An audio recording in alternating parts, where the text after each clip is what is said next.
From UFOs to psychic powers and government conspiracies, history is riddled with unexplained events. You can turn back now or learn the stuff they don't want you to know. A production of iHeartRadio.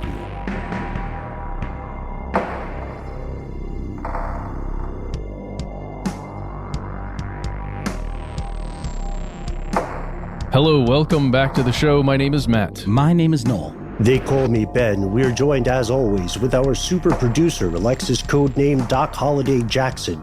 Most importantly, you are here, and that makes this stuff they don't want you to know. We are recording this at a pivotal time in modern history. We don't know what the world will look like when today's episode publishes. We're recording it about a week ahead. So we looked into some stories that we thought would surprise each other, maybe things that are a little bit, dare I say, lighter fare for today's strange news. And hopefully, no matter what has happened between the time we record this and the time you hear it, this will give you a series of chuckles, a series of mysteries, and something else to think about. Right. Well, and not only that, possibly some good information for in the event that an extinction event takes place. When the ish hits the fan after all of this. Yeah. Sure. Yeah. I'm excited to hear about that one. Yeah, Noel. I like that. That foreshadowing. I think it works as a good segue. Noel, do you want to kick us off with this story about a unusual doomsday vault? I think I might as well. I think it makes sense because I just want to preface this. This story is both delightful and then ultimately is going to end in a place that is very, very fascinating and valuable to the human race, especially, you future people now who have remained in the ashes of civilization that now surrounds you, one might assume. It's possible. It could go a different way. We don't know. We're just rolling the dice here. I mean, we're just, no one can predict the future, but you can make your best guess. So, yeah, I'll just get right to it. Nabisco, right? They make all kinds of delightful confections, treats, junk food. No, let's not malign it with that term. Delightful cookies and things. And one of their most popular brands and delightful confections is Oreos, which I think Oreos sort of stole it from the older version of it that was called Hydrox, if I'm not mistaken. And then Oreo is just better branding. But we know what an Oreo is. It's two chocolate cookies sort of stamped with these cool little kind of filigreed markings. Have you ever really examined an Oreo cookie closely? It's very Baroque looking, the outside of the cookie, and lots of ridges. Looks like a weird ancient coin or something. You gonna talk about that double cross symbol? Oh my gosh! On every Oreo. Are you serious? Yeah, dude. Nabisco's logo has the famous double cross on it. Okay. All right. Well, maybe that's a discussion for a different day. But sandwiched between those two chocolate, clearly conspiratorial cookies is the white stuff, the cream, as parodied by Weird Al in his parody of the New Kids on the Block song, "The Right Stuff." Only he called it the white stuff. And either one of those, whether it's the parody or the original, is very easy to get stuck in your head. But the social media team, as has kind of become a trend in even very obvious brands that have been around forever, you kind of got to get clever and have Twitter wars with other brands and things like that. I think the Kentucky Fried Chicken social media team is notoriously snarky, and maybe Burger King. There were a few that did some pretty good jabs against competition, or even just against internet trolls. But the Nabisco social team is no exception, and they were looking around on the internet for things that people were saying about Oreos. And apparently somebody tweeted about this potential meteor event that people are referring to as the Election Day meteor that could potentially come into contact with the Earth on the 3rd, on or around the 3rd of November, Election Day. And someone tweeted oh man, there's this meteor coming. Who's going to protect the Oreos? What's going to happen to the Oreos? And so this got this social media person thinking, and I was like, well, let me do a little research. And she went down the rabbit hole of this idea of extinction level events and how do you kind of repopulate the world or, reseed all of the crops that are annihilated, etc. And she happened upon a story about this incredible doomsday vault in Norway, in a place in Norway, like in the frozen tundra of Norway, called Svalbard. And this place that she found out about was the Svalbard Global Seed Vault, which is a storage facility. If you look at it, it's like literally coming out of the side of this glacial kind of like wall. And it looks like what you would imagine maybe a James Bond villain's lair might look like in the Arctic. But inside, it's essentially just a very organized and high capacity seed vault. It's 500 feet deep. And the idea is that it is to contain the various seeds, clones of the seeds that could reproduce every crop known to man that is currently relied on in the planet. And so it's an international affair where all these other, countries are participating and sending along their seeds. And the capacity of the vault is 2.5 billion seeds. And 500 copies of each seed. And it's the coolest looking place. I couldn't recommend it highly enough just to check out just the visual of it. It's got these neat kind of, glowing, like almost like meter kind of lights, like you might see in like a server closet, but it's all peeking up above the snow. And so Nabisco's social team saw this and okay, well, if they can do that for like seeds, we should be able to do that for like a single type of cookie that we make. And that's just what they did. There's a video about it that they, it's obviously, something of a genius marketing ploy because I've seen it written up, all over the place. And this video they made, it really has this, it kind of rings true of like almost like a scientific thing. Everyone's talking about it very seriously about protecting the Oreos. And so they announced they were going to build this thing called the Global Oreo Vault. And it's just down the way from the Svalbard Global Seed Vault. And it apparently was fast-tracked. This part kind of threw me, and I need to do a little more research, but they say they hired an architect by the name of Marcus Thorland, who his goal and his challenge, I guess, is to design and build the vault in just 30 days. The Seed Vault took over 2 years. So one would assume that they don't need to store as many Oreos as they do seeds. But then again, Oreos are larger than seeds. So that's more details on that to follow, hopefully. But this is neat. The Oreos are stored in these like really cool space age Mylar packages. They make a point in the video of mentioning that they can withstand temperatures of minus 80 degrees to 300 degrees Fahrenheit. And it locks out moisture and air.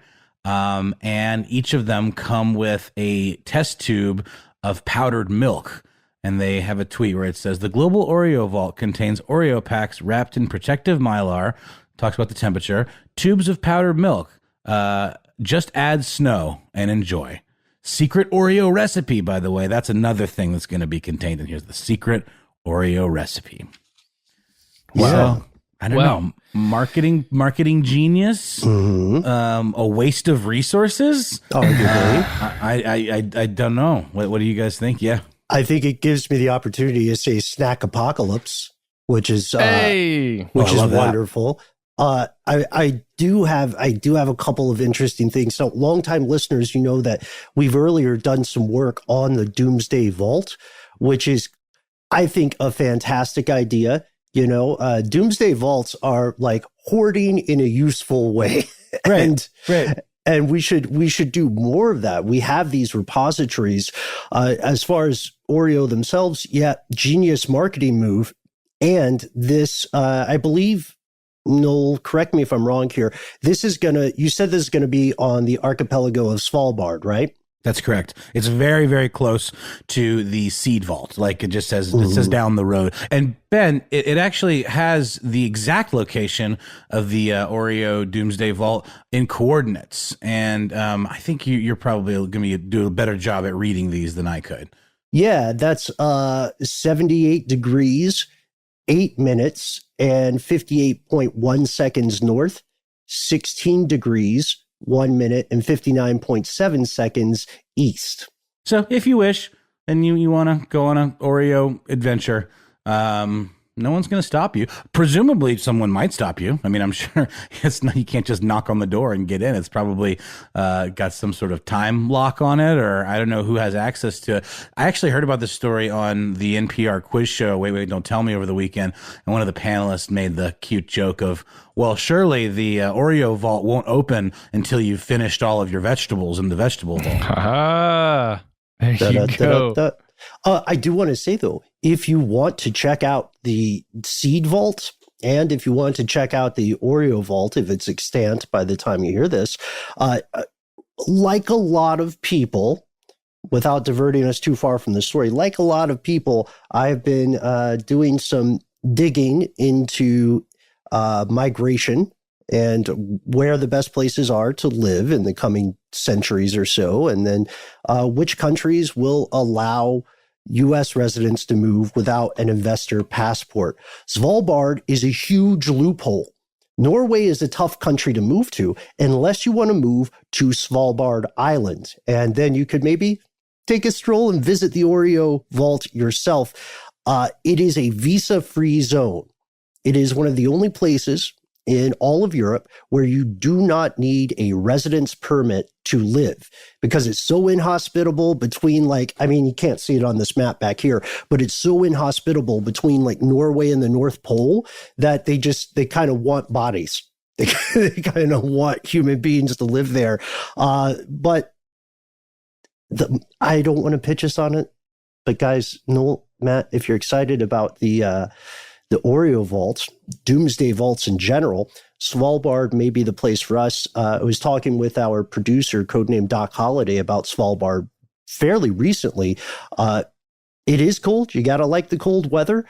But the fact that we have all learned to work remotely during this pandemic means that we could live in Svalbard and still do this show. I don't know. Would you guys move there? Ooh, I don't know. If we had a properly outfitted bunker, I could be down. Yeah, maybe. if I had to, I would. Sure. If we were really at risk of some kind of movie theater, great. But if we were truly at risk of being impacted by, a near Earth object or an asteroid such as 2008 VP1, which is the reason this marketing campaign was spawned, right?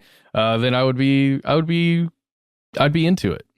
But just to jump quickly onto that asteroid that is supposedly headed our way today, actually, November 2nd is what I'm reading, the day that we are recording this episode. It is coming very close to impacting Earth, but there's a very small likelihood that will actually occur. But the big thing you need to know if you are worried about this specific object is that it is very, very small. It is roughly 2 meters in diameter. And if it were to make contact with the Earth's atmosphere, it would in all likelihood burn up on the way down to actually hitting the surface, or at least for the most part. It would not cause anything major to occur on the surface. So everybody can rest easy. But yeah, I think they were even saying if I think it was 1 in 243 chance that it would even graze the atmosphere, and if it did, it would be vaporized. Yeah, it would just go poof.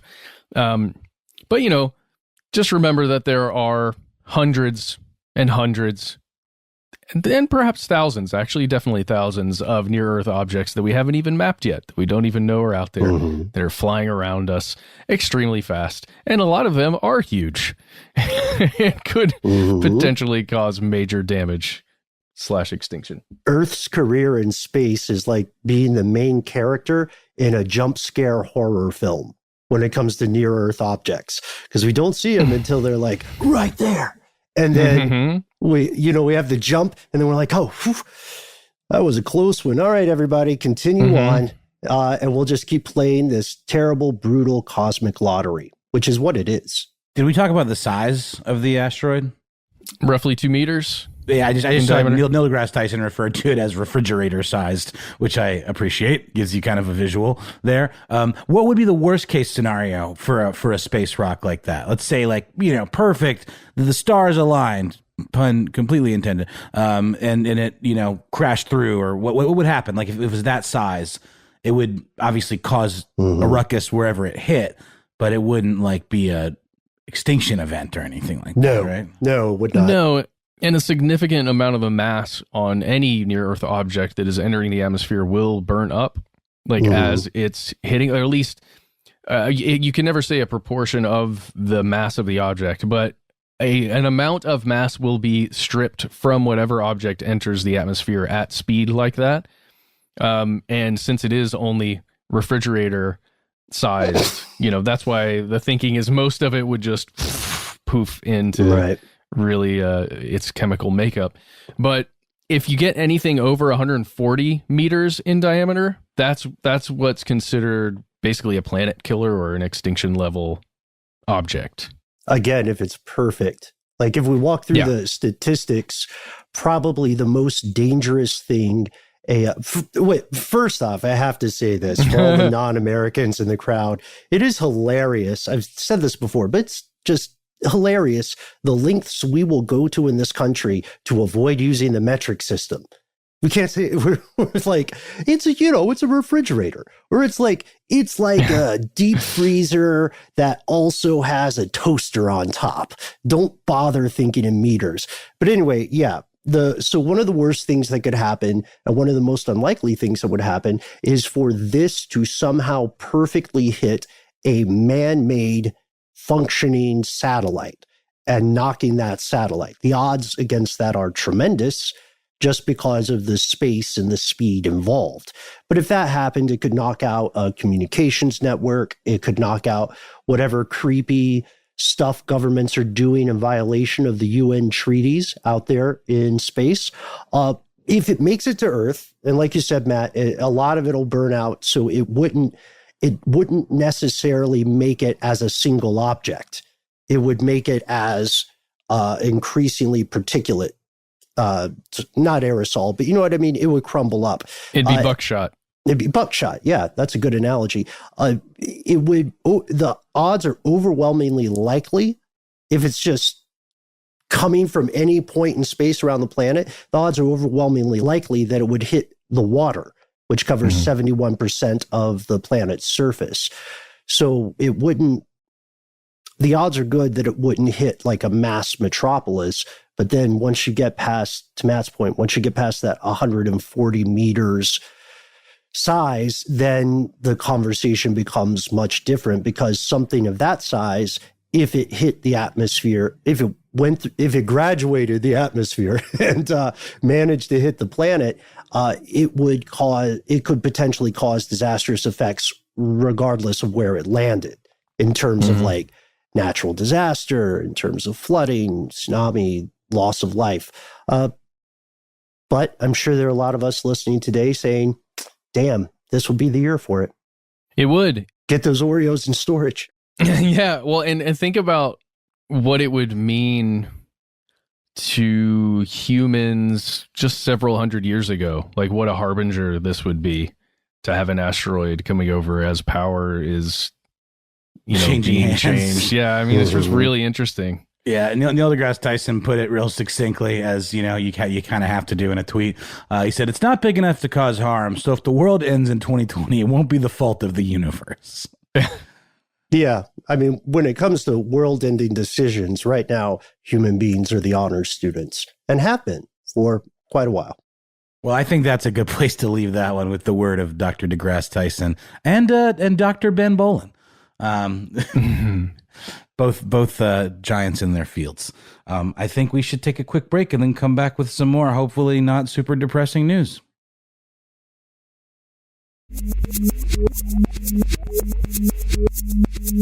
Hello, welcome back. Now we are turning our attention to Portland, Oregon. This is a cool place. Portland, Oregon. I don't know if you've heard anything about it. From a culture perspective within the United States, Portland has been one of those places that kind of is a trend setter in a lot of ways. Cities like it in New York and Los Angeles are places where I guess just trends are spawned a lot of times. Recently, in the past year or so, Portland, Oregon has been a bit of a flashpoint for some of the change that is attempting to come into the world socially here within the United States. Across this country, there have been outpourings of support for the movement, Black Lives Matter, and the movement to really shine a light on police brutality and killings. Mm-hmm.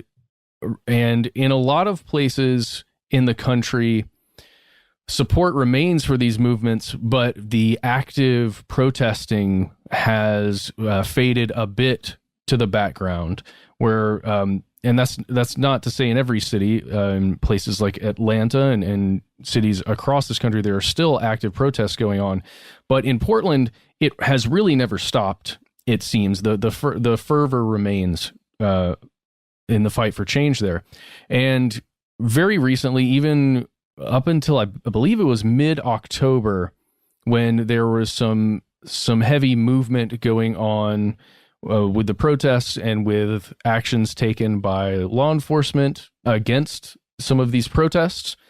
And what we're going to talk about today is a specific reaction to, I guess, to some of this. I don't know if you could characterize it as unrest, but I guess just I don't know. It's weird. It's almost like negative vibes. So all of that is to set up our traveling to Portland, Oregon right now to read a story from the Oregonian that we've been going to a lot lately, or Oregon Live. And this was posted on Halloween, October 31st, 2020. Here's the headline: Portland, San Francisco Archbishops perform exorcisms following protests. Checks out. Huh? You may think. So exorcisms on individuals, perhaps? No. This is an exorcism that was performed essentially on the city, or the people as a whole of the city of Portland, Oregon, following these protests that occurred that have been occurring for many months now in Portland. So let me just jump down to the meat of this article and tell you what it says. In Portland, Oregon, Archbishop Alexander Sample led a procession of more than 200 people to a city park on October 17th, offered a prayer, then conducted a Latin exorcism rite intended to purge the community of evil. The event followed more than 4 months of racial justice protests in Portland, mostly peaceful, but sometimes fueling violence and riots. Again, those are the words of the Oregonian. So this is a really interesting concept to me, and it's not something that I have encountered before. We've covered exorcisms on this show many a time, but never the concept of exorcising evil within a community in general, or as a whole, rather than an individual who is supposedly affected by an evil spirit that would need to be exorcised. I guess I think about like maybe a cleansing ritual, or like taking sage, or smudging a space perhaps, but certainly not like an entire city. That's wild. It's certainly new for me. We're going to get into it a little bit further, but let's remember that happening in Portland, Oregon on October 17th. We also need to know that on October 17th in San Francisco, California, a different archbishop, Salvatore Cordileone, he performed an exorcism outside of a Catholic church in San Rafael, where protesters had earlier toppled a statue of Father Junipero Serra. So again, this one is interesting to compare to the other, right? Because in San Francisco, the rite is specifically to exorcise the evil out of the people who would cause a blasphemous act, such as toppling the statue of someone important to the church within that area. And The other one in Portland, Oregon, is to exorcise the evil, whatever it is that's causing that amount of distress between individuals, between fellow man, I'm assuming. And you can read more about it in a couple of places. There's one called Catholic Sentinel, where you can actually watch the procession that occurred in Portland, Oregon. You can hear brief interviews from people who were there. It's a fascinating thing. I just wanted to get your guys' opinions on it, I guess. What do you think about this kind of practice, and what do you think the goal is here with this? Sure. Well, at the risk of sounding cynical, there are a couple things. We would like to think that the goal is to bring some sort of spiritual balance. I would say we have talked about, okay, so exorcism itself in the Catholic sense is very brand name, and it has very specific rituals. But we have to remember multitudes of other faiths practice something very much like this. You may have, in a way, practice something like exorcism when you move into a new house and you burn sage, which they call smudging, right? That is you, if you believe in this process, purifying that space. So it's not too dissimilar, but it is incredibly unusual for the Catholic Church to officially co-sign this kind of thing. The cynical part would say that all religion is about social control. So this could be a reassuring thing to some members of the faithful in those respective cities, in Portland and San Francisco.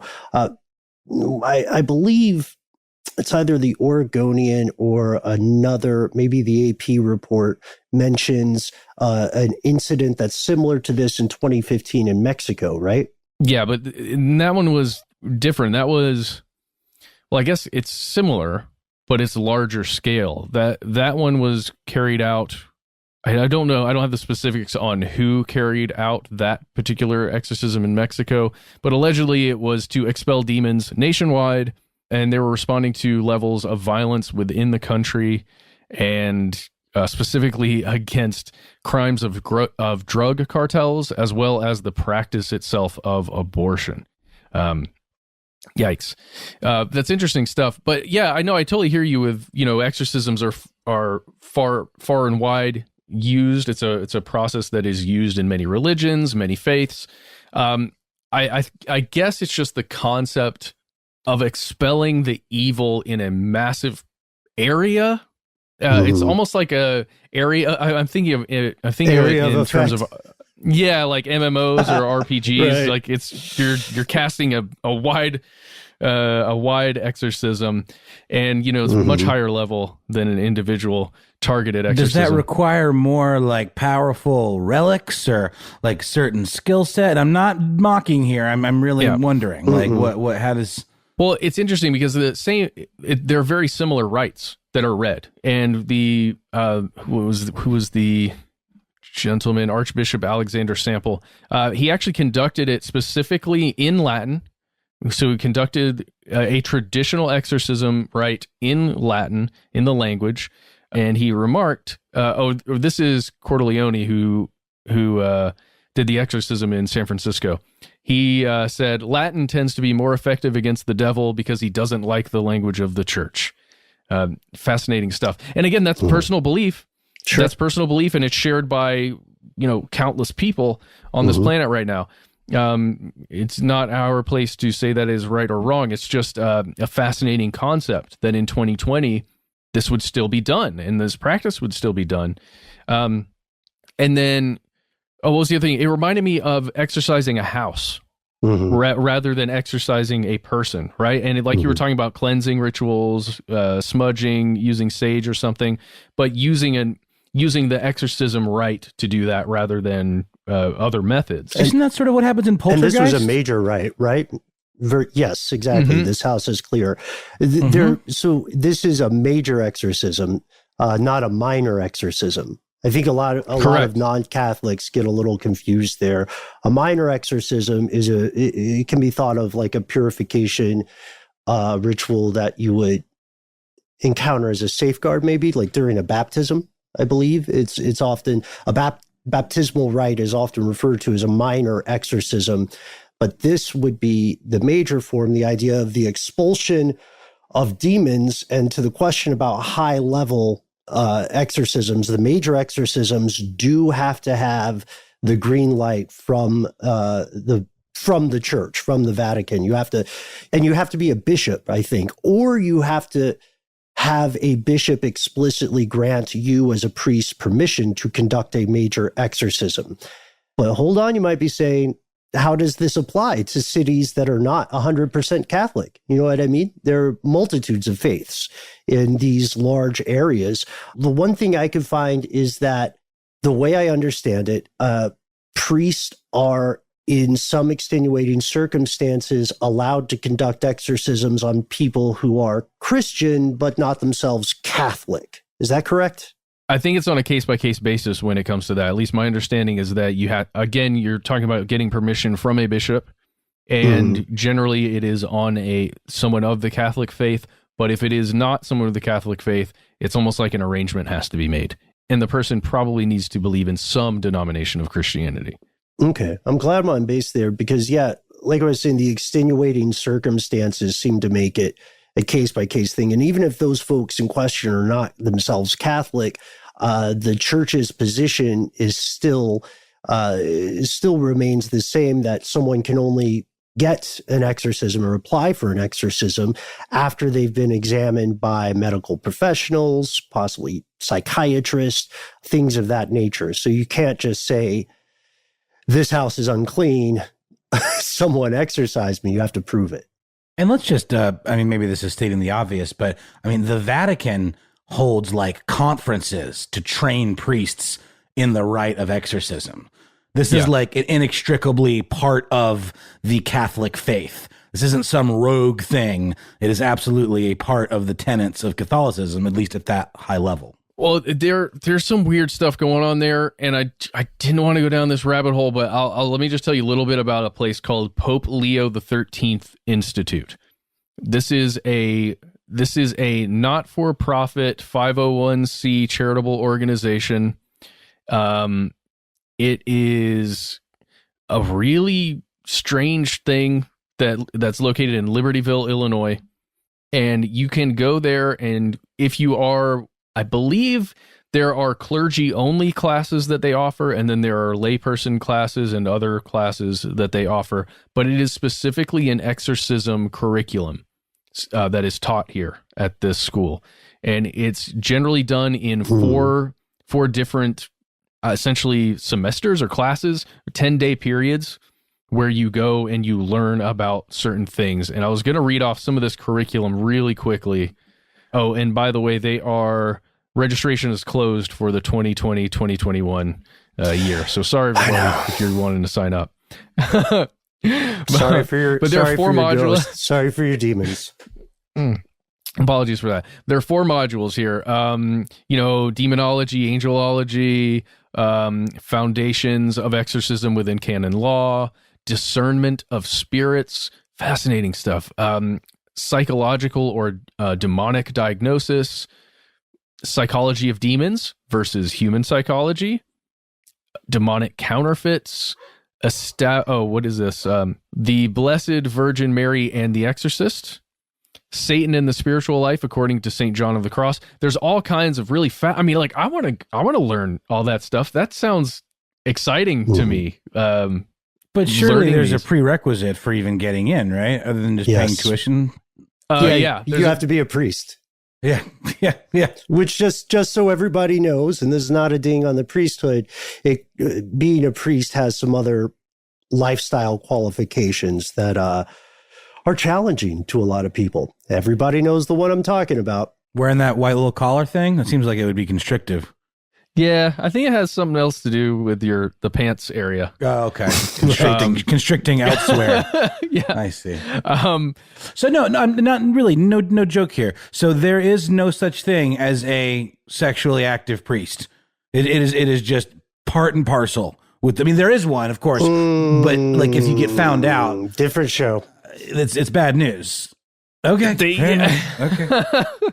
Well, there were. I mean, there were also popes aplenty with illegitimate children.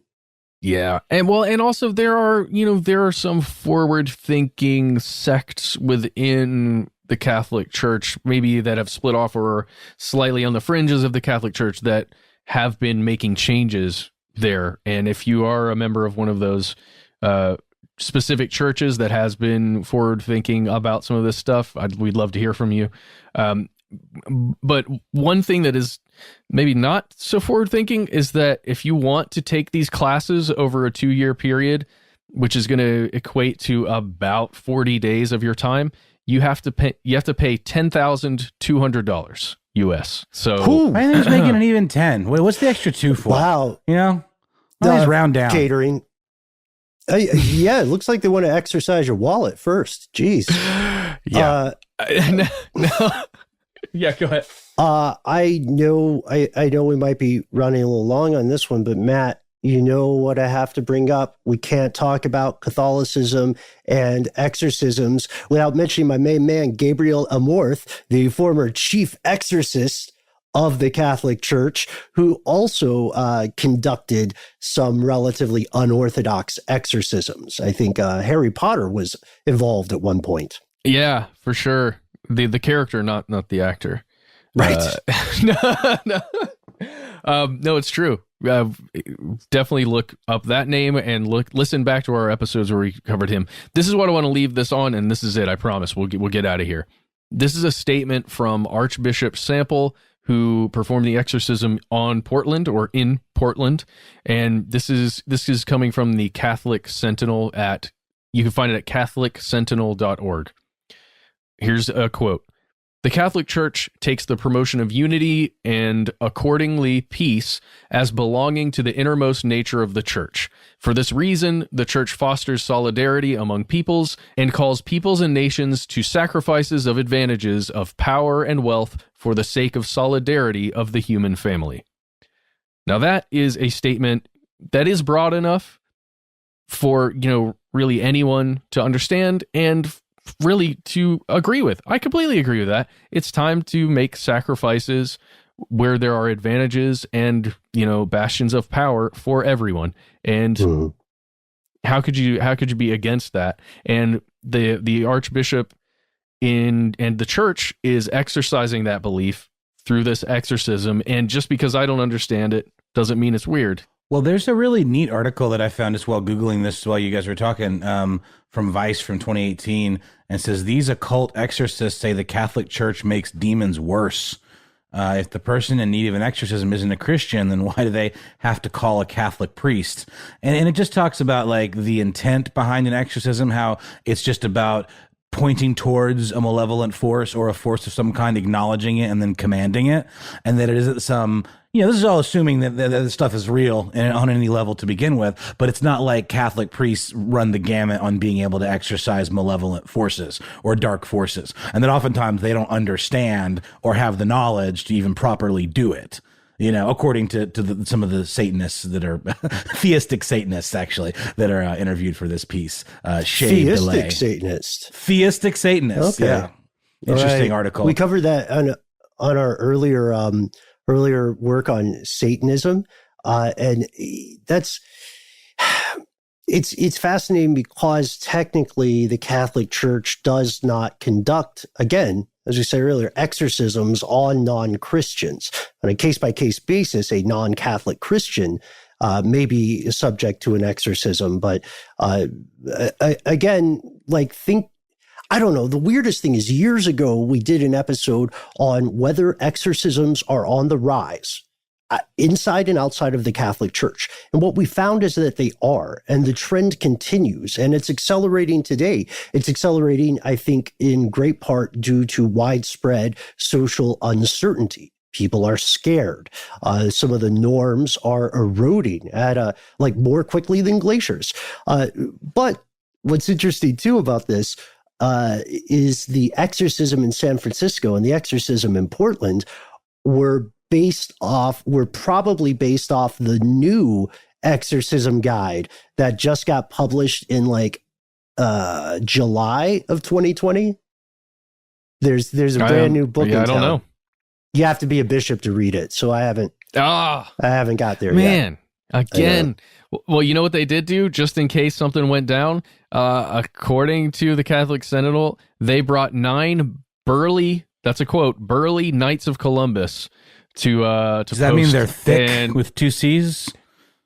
No, it just means they're Knights of Columbus. They protected the procession and the exorcism. They're right? burly. That means they're like big boys, right? Well, yeah, they'll protect them, man. Okay, all right. They're knights. Okay, muscular. The connotation of hairiness. They're hirsute, perhaps.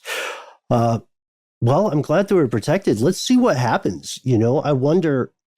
Just to be completely objective, I wonder if there's going to be a period of time in the next, 2 months, 3 months or so, where we can see any notable differences between what's happening in Portland and what's happening in San Francisco and what happens in other cities. I don't know what the differences will be, but it'd be interesting to see a follow-up from the exorcists themselves about their work in the near to mid future. Well, maybe we can find somebody that can exorcise the entire country just to be safe. Just to be sure. Yeah. Surely there's some malevolent forces out there somewhere. Yes. Let's just do it. Let's exercise everything. Let's put some bishops in the ISS before it goes away and just bless the entire planet from that vantage point. I think that would be smart. I think you're onto it. Also, yeah, we're just blessing the podcast here. I think that's a brilliant idea. I don't think it's necessarily offensive to anyone, right? We just need to start stockpiling sage.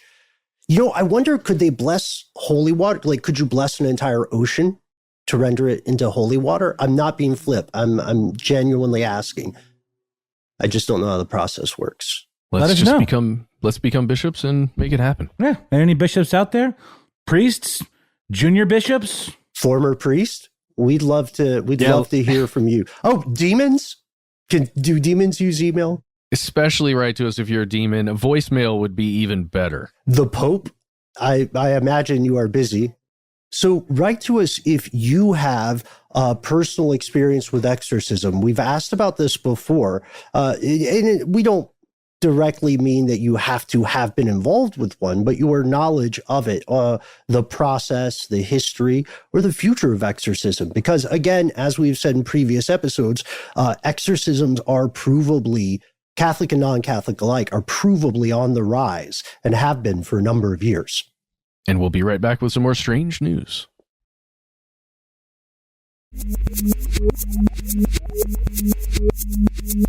And we're back in these uncertain times with Nabisco hoarding all the Oreos they can, preserving them for the future. Exorcisms on the rise, entire cities hopefully being cleansed of evil energy. We wanted to leave you a little bit of a palate cleanser. Not sure what to call this segment, but I pitched it to the guys off air. Finding a lot of stories of people who are somewhere between Darwin Award worthy and somewhere between like unsung, very niche heroes or vigilantes.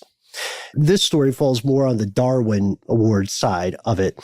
There is a person named Lisa Landon of New Hampshire. Lisa Landon is kind of brilliant. She's certainly got some chutzpah. She was going to court for drug possession and a stalking case. To be clear, she was the stalker. Lisa Landon was the stalker. And she was going to court in Hillsborough County. However, something bizarre happened in November. The prosecutors of Hillsborough County started to get suspicious. They heard back from a state forensic examiner who had been scheduled to perform what's called a competency evaluation on Landon. It's like, are you fit to stand trial, basically? And the examiner called the prosecutors because they said, hey, look, I noticed that you all totally dropped the charges against Lisa Landon for drugs and for stalking. Should I? And they weren't being hyperbolic. They were just like, look, dude, I got other competency evaluations should I move on or do I need to do this since this person is apparently not going to court? The file, this was news to the prosecutors, by the way. Assistant County Attorney Patrice Cassian noticed that apparently their office had filed to drop the charges against Landon. And they were hunting down. Imagine yourself in the office that day. You're hunting down all your colleagues and you're saying like, hey, who let this alleged stalker just back into the wild? That's crazy that no one told me because I'm your boss. We should run these things through the proper channels. Here's what happened. Lisa Landon impersonated a prosecutor and dropped the criminal charges against herself, which is just chef's kiss. We hear all the time about how local government databases and interfaces may not be as secure as they should. And this person gives proof to it.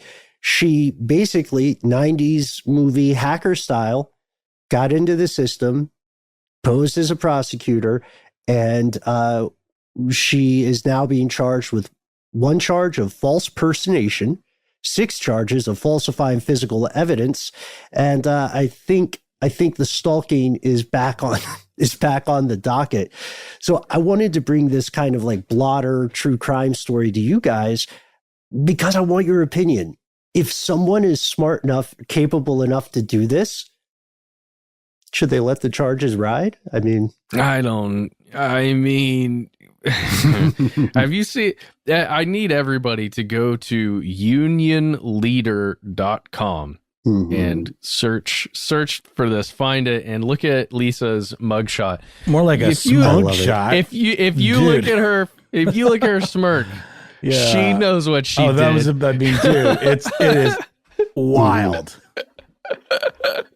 She's like looking directly into your soul. Her face is front and center there. Yeah. So the thing that's interesting about it, I mean, being a little glib, of course, you shouldn't get off of a drug and stalking charges just because you're clever and have $1 million smirk. What she did was exploit the court's electronic filing system. Let's keep in mind also, this is happening during the age of COVID, right? So she's not, she doesn't have to be in person as much or as often as someone would ordinarily have to be. The question now is whether impersonating a prosecutor itself is a crime, in addition to, submitting fake papers.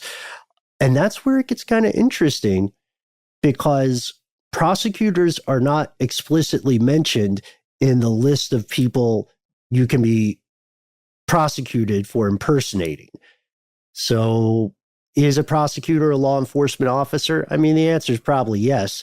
But if you get a good like Clarence Darrow type in there, legal lion in the courtroom, maybe they can make an argument, Hey, maybe this will be grounds for a competency evaluation that she'll fail. Who knows?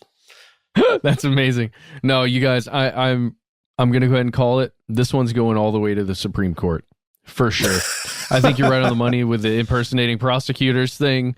She just went on their electronic filing system, submitted some documents, and she would have gotten away with it if it wasn't for those pesky other prosecutors and document filers and checkers. You got to appreciate the chutzpah, though, just because a lot of times what you see when people do things like this that you think are just impossible, it's just like finding the opportunity and then taking the risk. You know what I mean? And then seeing where the chips fall. And it can work. Like, I don't know. Like I said, I've mentioned, not on this show, but I've been watching the Fargo TV series a lot. And there are a lot of criminal masterminds in that show that just coast on their ability to do things that they think no one else is brazen enough to do. And that's a lot of times a superpower in and of itself. Very true. Like the guy with the masks at the ATM with the old man mask, robbing all the ATMs at the casino. You know what I mean? It's just so ridiculous. That totally worked for a time. Or the oh God, I learned a lot about bank robbers recently when I found out that a friend who had unfortunately passed was a career bank robber. And listen to this show, and I gotta tell you, the bank robbing, first off, did the math for a Brain Stuff video. You don't make a lot of money, but it encourages creativity. There was a case here in Georgia where somebody did an impersonation robbery where you pay a bunch of people to be like extras or background actors. And then you dress like that. You have them all dressed the same. You dress like them. You rob the bank. And then that guy, like another guy, a guy did that and then literally ran to the nearby river where he had an inflatable raft waiting and made his getaway. And he's like, he hasn't been caught. I don't know. Wow. We want to hear your stories, folks. What are some of the craziest legal shenanigans or most creative crimes that you've heard about? Or if you wish to remain anonymous, the things you got away with personally. We won't snitch, but if it's a good story, we would like to share it on air, doing as much as we can to preserve your identity. As McGruff always said, take a bite out of crime. Crime doesn't pay unless you are in politics or banking. And he also says Scruff McGruff, Chicago, Illinois, 60652. Scruff McGruff don't take no guff from crooks. And that's our show today. Maybe we'll do we'll figure out a good name for this segment. Florida Man's already taken. That's a little bit unfair to the state of Florida. We did an episode on why, so check that out. But before we go, just a quick shout out to an absolute mad lad over in Germany who has created an electronic means of constantly ordering ice cream from every single McDonald's entirely to see whether or not the ice cream machine is broken. I don't know whether it's the hero we need, but it's a great story. Check it out for yourself and let us know what other strange news is happening in your neck of the global woods. We try to be easy to find. You can find us on the internet. We're all over it. Instagram, Facebook, Reddit, maybe, and then also Twitter. The other one. Twitter, that's the one. Thank you, Matt. We like to recommend Here's Where It Gets Crazy. That's our Facebook community page where you can find our favorite part of the show, your fellow listeners.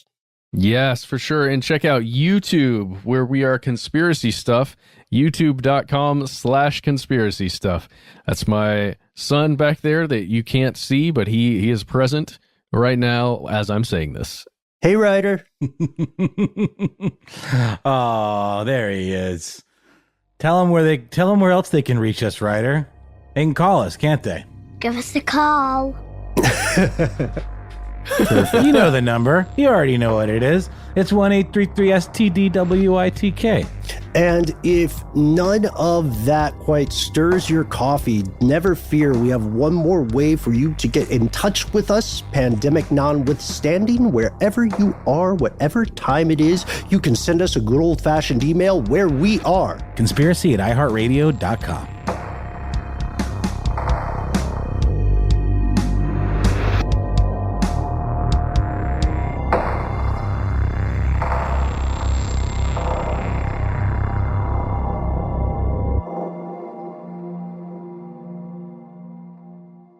Stuff They Don't Want You to Know is a production of iHeartRadio. For more podcasts from iHeartRadio, visit the iHeartRadio app, Apple Podcasts, or wherever you listen to your favorite shows.